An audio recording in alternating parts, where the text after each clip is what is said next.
Let's make sinampalukang manok. First, magsigigisa tayo ng bawang.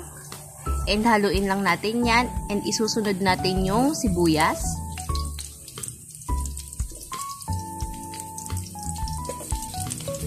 Kapag medyo nagigisa-gisa na natin yung sibuyas, isusunod naman natin yung luya. Pag nasutay na natin ng maayos yung luya at ang mga aromatics, ilalagay na natin yung chicken.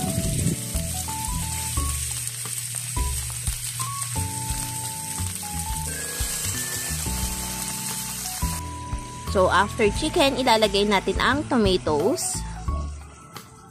Pag nasangkot siya ng mabuti, ilalagay na rin natin yung water.